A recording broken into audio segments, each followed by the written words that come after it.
Ladies and gents, എനിക്ക് ഇതിന്റെ ഒരു അടിവര ഇടണം. അതെ അതെ, എന്തോ കുഴപ്പമുണ്ടല്ലോ. ഫ്രണ്ട്ഷിപ്പിന് മുകളിലാണെന്ന് പറഞ്ഞിട്ട് ലവേഴ്സിന്റെ പ്രവൃത്തികൾ കാണിക്കുമ്പോൾ ബന്ധം കിട്ടും. കഥയുടെ പോക്ക് എങ്ങോട്ടാന്ന് മനസ്സിലാകുന്നില്ല. കിട്ടും. ഒന്നില്ലെങ്കിൽ ഞാൻ ഈ വീട്ടിൽ നിന്ന് പോകണം, അല്ലെങ്കിൽ ഇവൾ ഈ വീട്ടിൽ നിന്ന് പോകണം. എന്താ ഷൈഡ് പറഞ്ഞേ?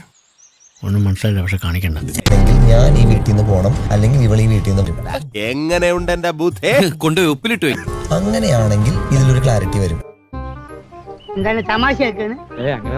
പക്ഷെ എത്ര നാള് നീ ഒരു സത്യത്തെ കള്ളമാക്കി പറഞ്ഞു? അതിലൊരു ചതി ഇല്ലേ? എന്ത് ചതി? ഇത് ഞാൻ കള്ളമാക്കി പറയണേ? ഞാൻ പറയുന്നുണ്ട്, എനിക്ക് ഇവനെ ഭയങ്കര ഇഷ്ടമാണ്.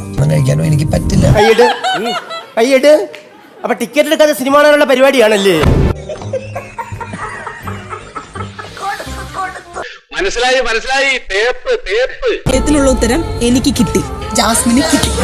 ഒരു കുഴപ്പമില്ല, സന്തോഷമുള്ള മക്കളെ, സന്തോഷമായി. റൂമിലൊരു ലെറ്റർ എഴുതി വെച്ച്, ആ ലെറ്ററിൽ ഇങ്ങനെയായിരുന്നു: ജാസ്മിൻ ഗബ്രി സൂക്ഷിക്കണം, നിങ്ങളുടെ ട്രാക്ക് ക്ലിയർ അല്ല. അരിയും മുങ്ങി, മണ്ണെണ്ണയും മുങ്ങി, മാസം തോറും കിട്ടണ പഞ്ചസാരയും മുങ്ങി. പാവം, അയാൾ കരഞ്ഞുകൊണ്ടാ പോകുന്നത്. ഇന്നിനി വയ്യ, നാളെ വന്ന് ബാക്കി വാങ്ങിച്ചോ.